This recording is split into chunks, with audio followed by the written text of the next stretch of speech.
Eu gostaria que você abrisse a sua Bíblia em Salmo 119. Texto que nós vamos voltar a trabalhar hoje. Depois que a semana passada vocês viram com Augusto, e eu assisti a pregação do Augusto, muito bom, sobre a coragem para fazer discípulos.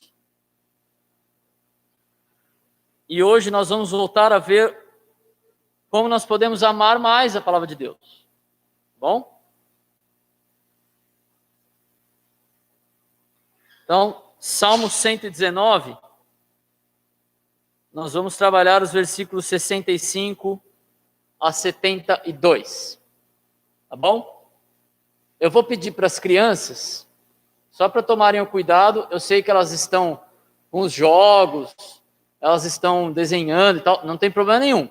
Eu só vou pedir assim, ó, pegou o jogo, senta e brinca, tá bom? E aquelas crianças que são mais velhas, que já sabem ler, escrever, acompanhem, leiam, anotem, né? Vamos treinar isso aí também nas nossas crianças, é importante, tá bom?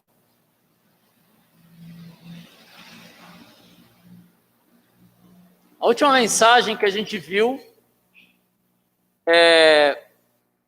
eu vou tirar a máscara para pregar, tá bom? Porque aí é tempo demais falando. A última mensagem que nós vimos de Salmos, nós trabalhamos o trecho anterior, que é a letra hate. E ali a gente viu que o compromisso de obediência à palavra leva à experiência de uma vida transformada na esfera pessoal e relacional. Ou seja, quando nós nos comprometemos a obedecer a palavra, isso causa uma transformação na maneira como nós nos relacionamos com a palavra, nos relacionamos com Deus, vou até dizer assim, com nós mesmos, né? Mas também transforma a maneira como nós nos relacionamos com os outros, inclusive com os nossos inimigos. Nós vimos ali, no versículo 57 a 60, que o compromisso do salmista em obedecer a palavra o levou a uma vida pessoal transformada, que eu chamei de eu e a palavra. E nos versículos 61 a 64, o compromisso do salmista em obedecer a palavra leva ao relacionamento transformado, que é eu, a palavra e os outros. Ok? Isso nós vimos na última mensagem de Salmos. Então hoje a gente vai trabalhar um trecho que todas as palavras começam com a letra tet, ou tate, ou thate, que é as pronúncias dessa letra hebraica que eu não sei ao certo. Você vê de tudo por aí. Eu tentei descobrir qual que era exatamente a pronúncia, mas eu não consegui aprender exatamente. Mas o que eu queria primeiro destacar, eu estou usando aqui aquela nova versão Almeida atualizada. Eu entendi que ela era melhor para a gente compreender o que esse texto tenta nos mostrar. Tá bom? Então eu vou ler para vocês, você pode acompanhar na sua versão sem problemas. Diz o seguinte, versículo 65. Tem sido bom para o teu servo, Senhor, segundo a tua palavra. Ensina-me bom juízo e conhecimento, pois creio nos teus mandamentos.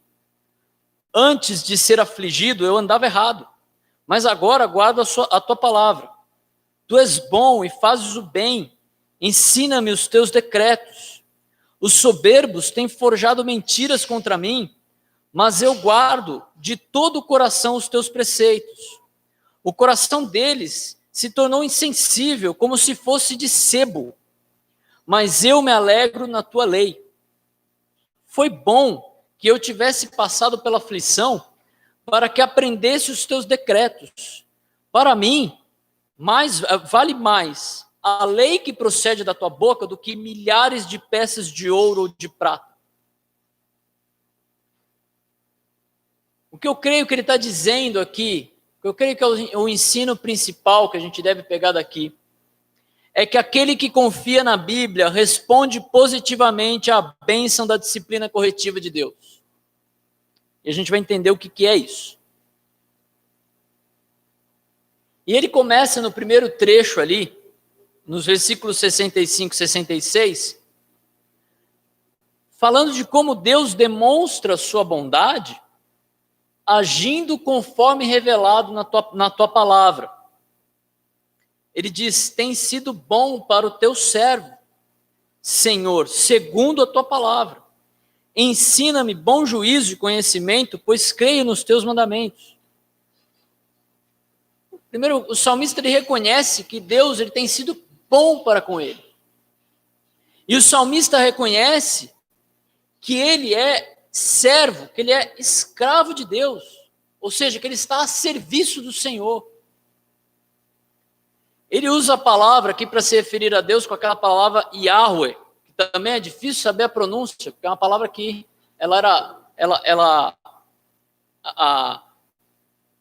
chamam de a palavra impronunciável, assim, né? Ela é escrita de uma forma que até hoje a gente não sabe exatamente como ela era pronunciada. Então o que ele está dizendo é que Yahweh, ou Yahvé, Jeová, tem sido bom para com ele de acordo com a tua palavra. Por Deus agir conforme a sua revelação, de acordo com as suas promessas, de acordo com a sua lei. E o salmista considera Deus bom no fato de Deus cumprir o que ele diz. A segurança do controle de Deus em todas as coisas.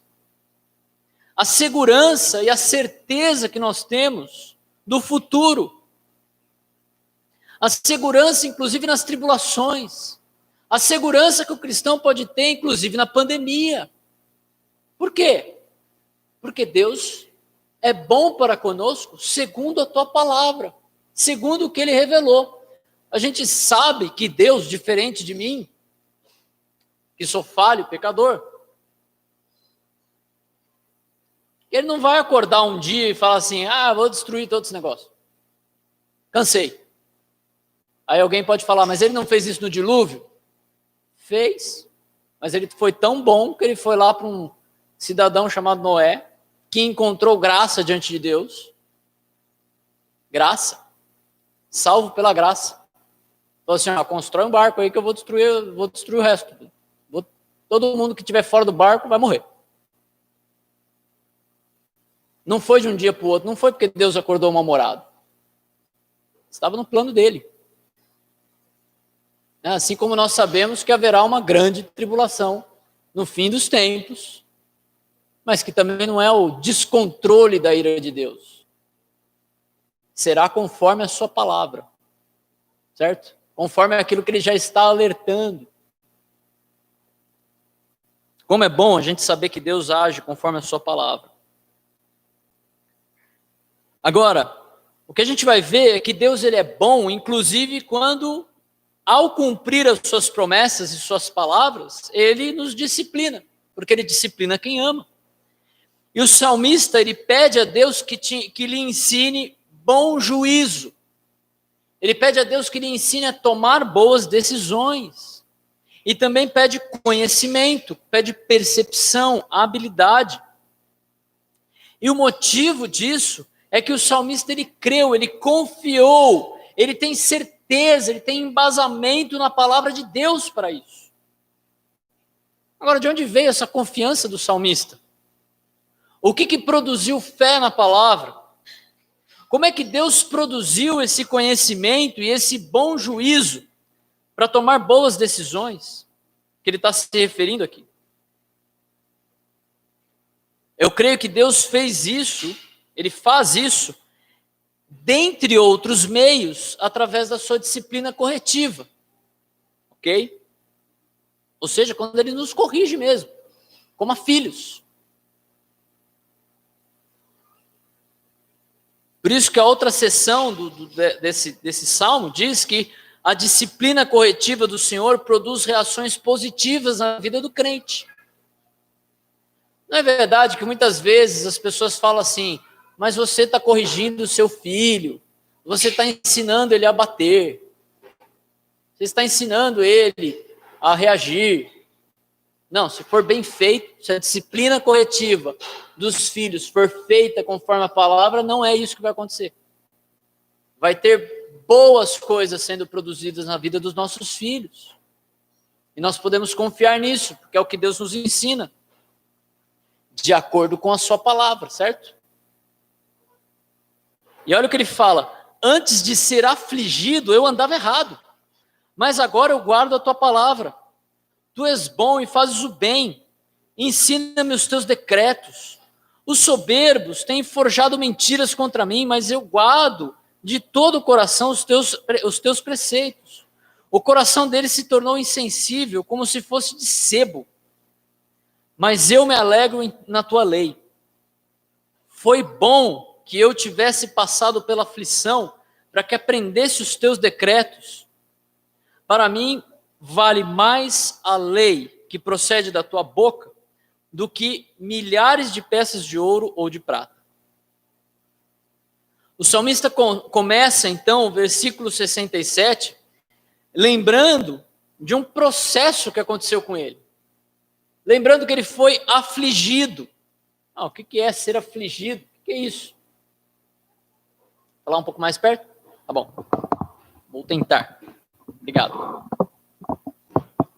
O que é ser afligido? Literalmente a palavra ser afligido significa ser colocado para baixo, ser rebaixado, ser humilhado, abatido. Olha alguns exemplos do uso dessa palavra. Salmo 55, 19. Deus ouvirá e lhes responderá. E aqui é essa palavra, ele deixará eles abatidos, ele os humilhará. Ele que preside desde a eternidade, porque não há neles mudança nenhuma e não temem a Deus. Então aqueles que não temem a Deus serão afligidos, serão abalados, serão humilhados. Sobre mim pesa a tua ira, tu me abates com todas as tuas ondas. Salmo 88, 7. Aqui o próprio salmista falando. Sua ira pesa sobre mim. O Senhor está me humilhando, está me abatendo.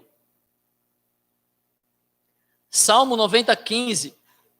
Alegra-nos por tantos dias quanto nos tem afligido, por tantos anos quanto suportamos a adversidade. Está falando aqui, Senhor, pelo mesmo tempo que o Senhor nos disciplinou, nos afligiu, dá-nos alegria. Eu creio que aqui o salmista está se referindo a uma ação do próprio Deus, como uma disciplina, uma chamada de Deus, como se ele estivesse chamando atenção, mostrando que tem algo errado na vida do salmista. E não é isso que a gente faz com os nossos filhos, quando a gente os corrige? A correção em si não tem efeito na vida dos filhos.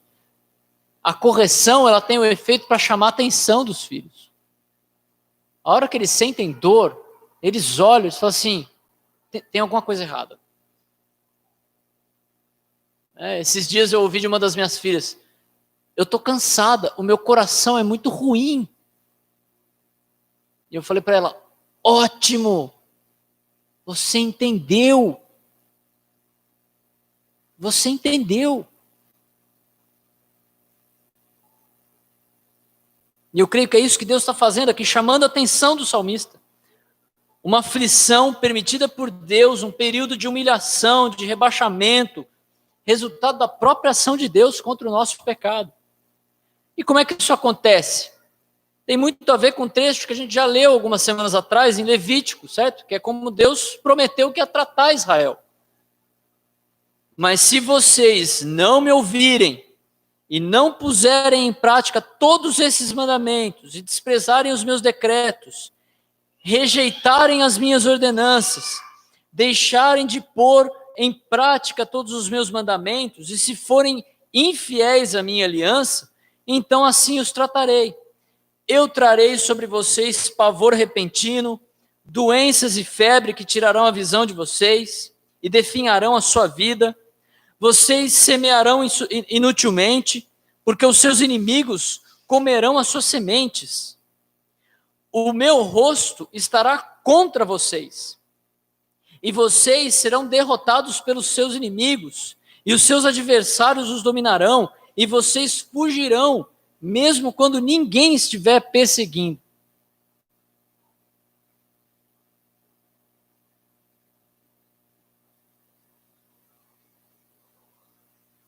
Eu creio que nós podemos resumir o que está aqui como medo, fome, doenças, tribulações. Deus falou que faria isso com Israel. Há vários exemplos na história de Israel em que o povo passa fome, por exemplo. E eles sabiam, no Antigo Testamento, se havia fome na terra, o povo de Israel sabia assim, ó, a mão de Deus está pesando sobre nós. Eles sabiam. Por quê? Porque Deus falou, porque Deus estava agindo conforme a palavra dele. Naquele contexto, era certeza que isso era a disciplina do Senhor. Quando os inimigos se levantavam contra o povo e ali afligiam o povo de Israel, eles sabiam o que aquilo significava. Tem alguma coisa errada. E a gente vai entender como é que isso funciona com a igreja.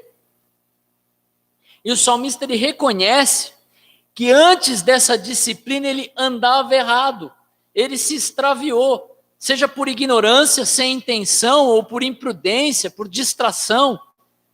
O salmista, ele se demonstra como alguém que ele tinha um proceder reto, mas em algum momento ele deslizou, ele desviou. Ele tropeçou no pecado ali. E a descrição que ele usa aqui é interessante, não é um ato de rebeldia, mas é um pecado não intencional. É alguém que estava tomando cuidado e por um descuido ele pecou de tal forma que foi suficiente para ele sair do caminho.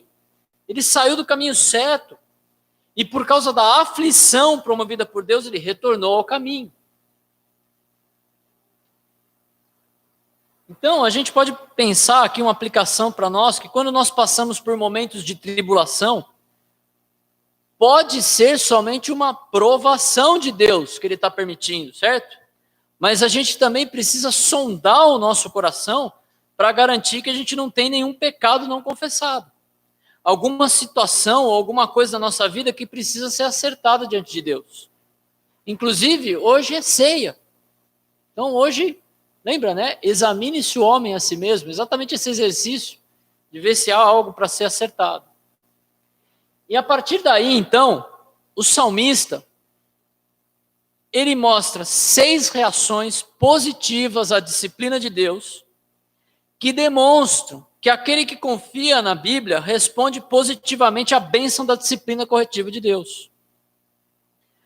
Então, quando a gente olha, vou falar do cristão aqui, né? Quando um cristão recebe a disciplina de Deus, algo bom vai acontecer na vida dele. Porque vai produzir algumas coisas boas. Pode produzir algumas coisas boas. É claro, depende de uma resposta nossa. Né? Mas para o não cristão, ou para um cristão que está rebelde, vamos dizer assim, a reação é outra, certo? Que é o nosso medo, na verdade. Quando a gente, não, vamos confrontar o irmão. Qual é o medo? Será que ele vai espanar? Será que ele vai desistir? A gente não quer isso.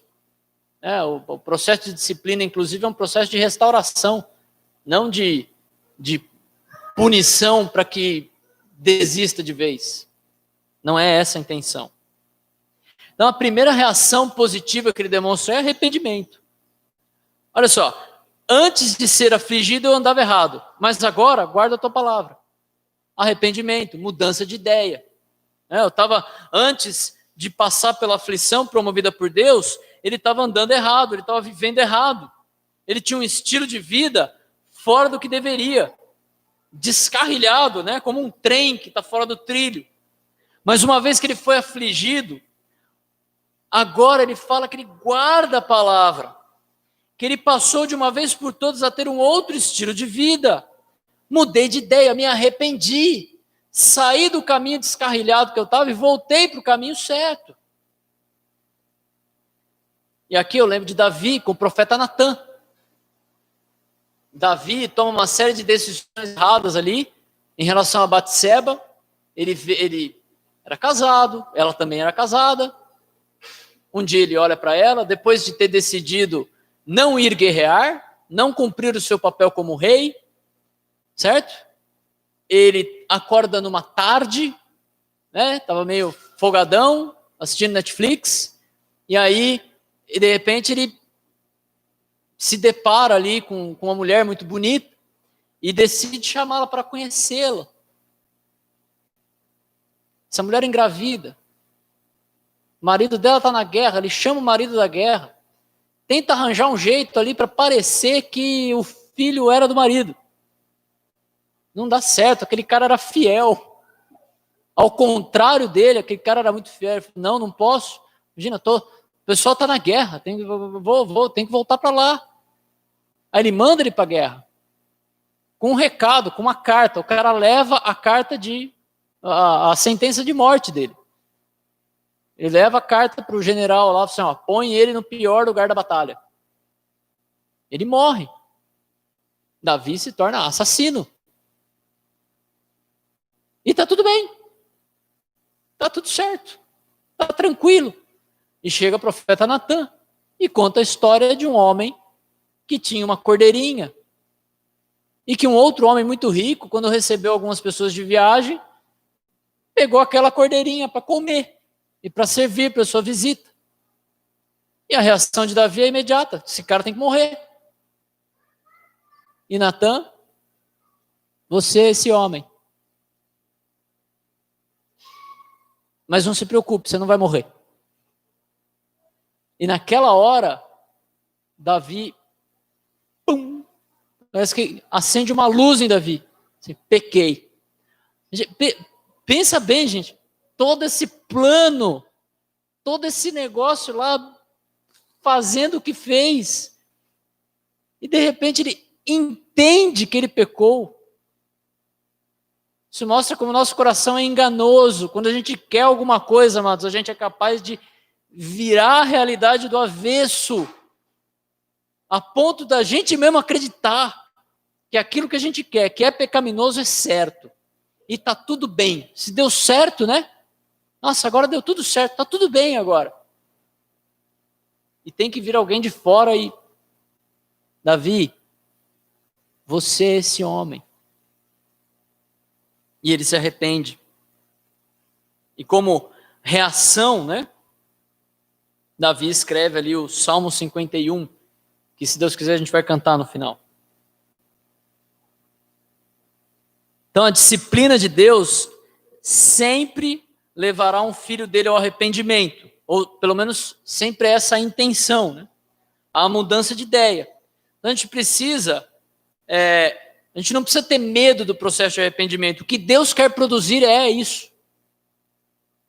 Tá bom? Claro, existe a nossa resposta ao que Deus está fazendo. Mas o que Deus quer promover num processo de disciplina é arrependimento. Então a gente não precisa ter medo desse processo.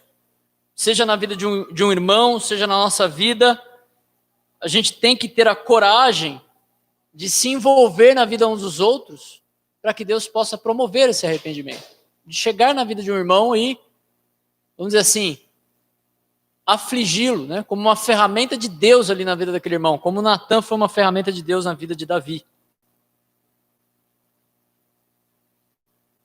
Outro ponto, segunda reação positiva, é o desejo de aprender. Verso 68, tu és bom e fazes o bem, ensina-me os teus decretos. Novamente, né, o salmista ele reconhece a bondade de Deus, inclusive após ter passado pela aflição. Afinal, o salmista entendeu o motivo e o propósito de Deus para isso. E como reação, o salmista ele quer aprender mais da palavra de Deus. Então a disciplina de Deus, ela vai produzir uma resposta no cristão, que é o desejo de aprender mais da sua palavra e o desejo de não pecar contra Deus. E como é que a gente sabe que ele deseja aprender para não pecar contra Deus? Como é que a gente sabe isso por parte do salmista? A terceira reação dele, a terceira reação positiva é uma disposição para a obediência. Versículo 69, os soberbos têm forjado mentiras contra mim, mas eu guardo de todo o coração os teus preceitos. Ou seja, o soberbo, o autossuficiente, alguém que está atrapalhando o processo de arrependimento daquele irmão e o desejo de mudança. E a reação de desejo de obediência de todo o coração. Interessante, não é uma obediência fingida. Não é uma obediência forçada ou baseada numa religiosidade, no jeito de falar, num formalismo religioso. Não é essa obediência, é uma obediência no coração, uma obediência com tudo que ele é. Olha que interessante, Filipenses 2, 12 a 18. Assim, meus amados, como vocês sempre obedeceram, não só na minha presença, porém, muito mais agora na minha ausência, desenvolvam a sua salvação com temor e tremor, porque Deus é quem efetua em vocês tanto querer como realizar, segundo a sua boa vontade. Interessante, parece alguma coisa que estava ali, né?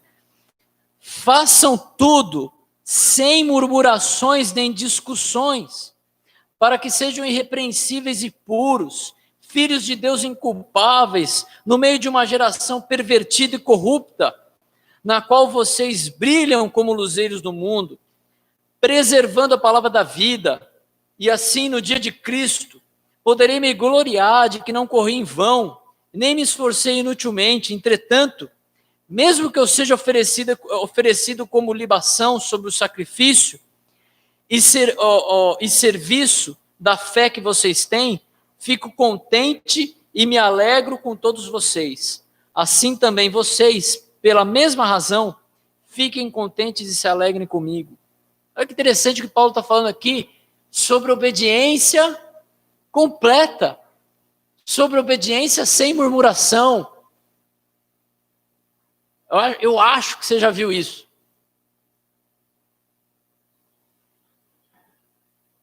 Você fala para alguém fazer alguma coisa e fala assim, sim. Já viu isso? Talvez você já tenha feito isso. Você pode ajudar com isso? Posso. Vamos lá. Boa vontade. Estou cheio de vontade de fazer isso. Sobre isso que ele está falando. Sem murmuração. Sem discussões. Para serem irrepreensíveis e puros. No meio de uma geração pervertida e corrupta. Reconhecida pela murmuração, inclusive. Então, Deus quer produzir exatamente isso, né? A disciplina de Deus na vida do cristão produzirá o desejo genuíno de obediência produzido pelo próprio Deus, o querer e realizar. A revolta contra a disciplina ou uma atitude de rebeldia pode significar que uma pessoa não é salva. Uma pessoa reage mal à disciplina ou reage mal à exortação, a essa aflição, né? Pode significar que a pessoa nem salva é. A quarta reação positiva é a alegria. Versículo 70, o coração deles se tornou insensível, soberbo, ele se torna insensível à palavra de Deus. O seu coração está cheio ele se torna como se fosse cheio de gordura, insensível. Sabe quando você vai lavar uma panela engordurada, o que acontece com a sua mão? Ela fica lisa, né? Você não sente. Ela fica insensível, porque tem sebo. É isso que ele está se referindo aqui. O coração deles está igual ao sebo, está insensível. E aí eu pensei, né? Em relação ao coração soberbo, Provérbios 9, 8, não repreenda o zombador, para que ele não te odeie, né? Não odeie você. Repreenda o sábio, ele o amará. O soberbo, assim como esse tolo e zombador, ele se torna insensível à palavra. Mas o salmista, ele mantém a sua alegria na lei do Senhor, mesmo quando ele o repreende, e mesmo quando a própria palavra de Deus é usada por Deus para nos repreender, porque esse é o processo de Deus para o seu amadurecimento.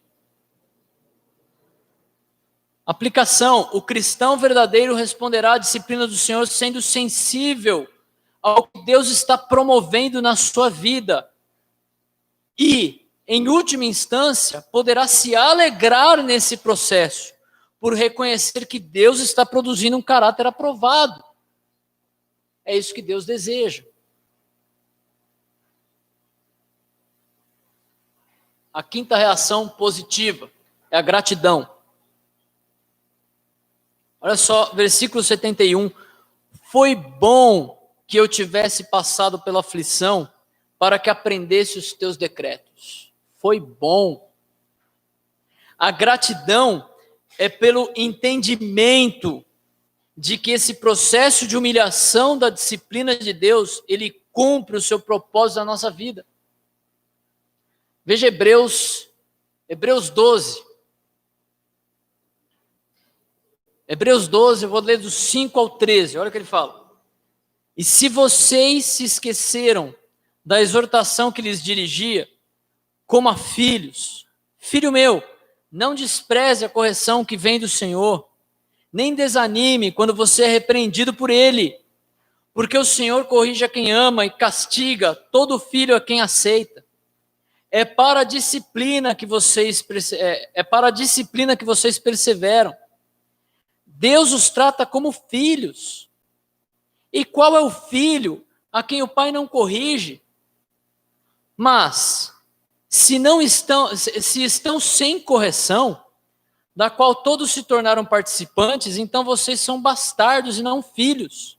Além disso, tínhamos dos nossos pais humanos que nos corrigiam, e nós os respeitávamos. Será que então não nos sujeitaremos muito mais ao Pai espiritual para vivermos?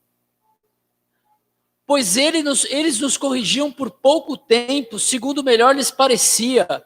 Deus, porém, nos disciplina para o nosso próprio bem, a fim de sermos participantes da sua santidade.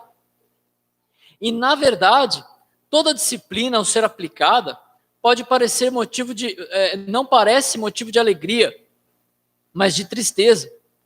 Porém, mais tarde, produz frutos pacíficos aos que têm sido por ela exercitados, frutos de justiça. Por isso, levantem as suas mãos cansadas e fortaleçam os joelhos vacilantes. Façam caminhos retos para os seus pés, para que o manco não se desvie, mas seja curado.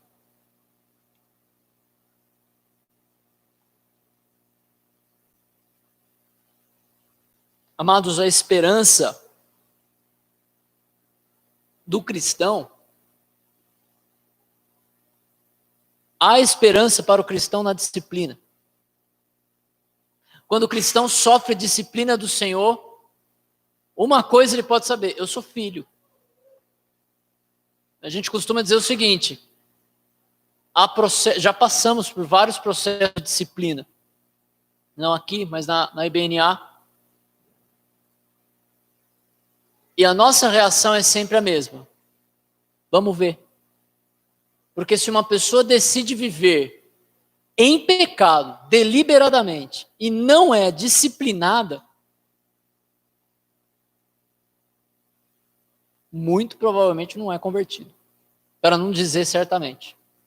A pessoa vive assim, ela viveu no meio da igreja, no momento ela se rebela, a ponto de ser excluído, porque ela se excluiu, né? A pessoa decide sair, e aí ela vai vivendo e parece assim, nossa, parece até que está dando certo. Bom, então Deus não está interessado em tratar a vida daquela pessoa. Se ele estivesse, ele ia afligir aquela pessoa. Entende?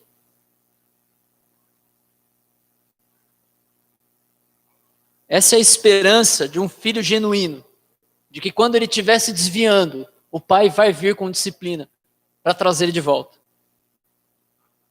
João 1, 11 a 12, olha que interessante, né? Veio para o que era seu e os seus não o receberam, mas a todos quanto receberam, deu-lhes o poder de serem feitos filhos de Deus, a saber, aos que creem no seu nome.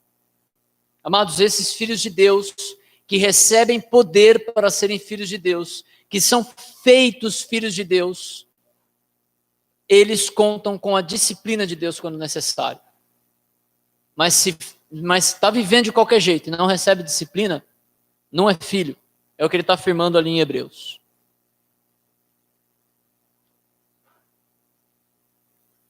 Repare se a sua vida, apesar dos seus pecados, tem estado muito boa, muito confortável. É esquisito isso. O cristão, ele reconhece o bem que Deus está fazendo quando disciplina. Uma reação rebelde em relação a isso pode demonstrar um coração rebelde e talvez não convertido. Uma outra reação positiva, a sexta e última, a valorização das Escrituras, valorização da palavra. Versículo 72, para mim vale mais a lei que procede da tua boca do que milhares de peças de ouro ou prata. Por fim, o salmista, ele novamente reconhece o valor imensurável da palavra de Deus, por causa daquilo que está sendo feito por meio da palavra. Veja, 2 Pedro 1,3, olha o que ele fala: pelo poder de Deus, nos foram concedidas todas as coisas que conduzem à vida e à piedade, pelo pleno conhecimento daquele que nos chamou para a sua própria glória e virtude. Interessante, né? Existe uma relação entre o que Deus está promovendo para que haja uma vida piedosa com o seu conhecimento que vem da palavra de Deus. E por isso aquele irmão, aquele salmista, né, que passou por esse processo, ele quer conhecer, ele valoriza a palavra de Deus, porque ele sabe que ela é o que ele precisa para ter essa vida de piedade, para conhecer a Deus e para glorificar a Deus. 28 a 30, sabemos que todas as coisas cooperam para o bem daqueles que amam a Deus, daqueles que são chamados segundo o seu propósito, pois aqueles que Deus de antemão conheceu, ele também os predestinou para serem conformes à imagem do seu Filho, a fim de que ele seja primogênito entre muitos irmãos. E aos que predestinou também chamou, aos que chamou também justificou, e ao que justificou também glorificou. O que Deus deseja promover através da disciplina, inclusive, é uma vida como a vida de Jesus. É a sua vida ser como a vida de Cristo. É aquela ilustração da forma, né? Deus tem uma forma para você entrar, que é a forma de Cristo. Se você vai entrar como manteiga, facinho, né? Ou vai entrar como pedra, tendo que tomar lambada, é com você a decisão. Mas Deus vai fazer você entrar na forma, certo? O cristão que passa pela disciplina do Senhor, percebe que a palavra é o que o ajudará a não passar pela disciplina à medida que o leva a conhecer a Deus e a sua vontade, dando o que ele precisa para viver uma vida piedosa. E aqui a gente volta pro nome da série, né? Amando a palavra de Deus. A intenção de Deus é que a gente ame a sua palavra, para que a gente o conheça através da sua palavra, para que a gente o glorifique. Amém? Aquele que confia na Bíblia responde positivamente à bênção da disciplina corretiva de Deus. Eu queria terminar, como eu tenho terminado, lendo o comentário de Matthew Henry. Independente de como Deus nos tratou, Ele nos tratou melhor do que merecemos. E tudo no amor e para o nosso bem. Muitos têm conhecimento, mas pouco julgamento. Aqueles que possuem ambos são fortificados contra as armadilhas de Satanás e equipados para o serviço de Deus. Estamos mais propensos a nos desviar de Deus quando somos... Estamos mais propensos a nos desviar de Deus quando somos fáceis no mundo. A gente é presa fácil. Devemos deixar as nossas preocupações à disposição de Deus, visto que não sabemos o que é bom para nós. Senhor, Tu és nosso benfeitor generoso Inclina nossos corações à fé e obediência.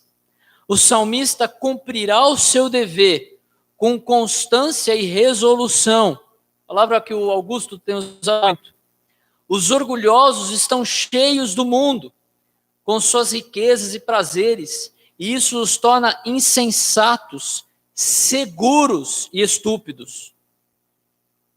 Deus visita o seu povo com aflição, para que aprendam os seus estatutos, não apenas as promessas de Deus, mas mesmo a sua lei, suas percepções, embora difíceis para os homens ímpios, são desejáveis e proveitosas, porque nos conduzem com segurança e deleite à vida eterna. Quero deixar só registrado para gravação, que é o que a gente vai tratar no próximo, quando a gente entrar no Skype. Algumas perguntas. Qual é a nossa tendência quando somos repreendidos ou mesmo disciplinados por Deus? Qual deve ser a nossa esperança quando somos repreendidos ou disciplinados? E como aplicar essas verdades no contexto da repreensão de um irmão em pecado? De Mateus 18, 15 a 20. Ok? Vamos orar. Senhor, obrigado por esse tempo. Obrigado pela tua palavra. Pai, ajuda-nos a amar a sua palavra, para conhecer ao Senhor, para te glorificar com as nossas vidas. Ajuda-nos a ser sensíveis quando o Senhor está nos afligindo. Ajuda-nos a ser sensíveis quando o Senhor está chamando a nossa atenção para algo que não está certo na nossa vida, para que a gente possa tomar as decisões necessárias para voltar ao caminho correto. É isso que eu peço e oro, em nome do teu Filho Jesus. Amém. Pode encerrar.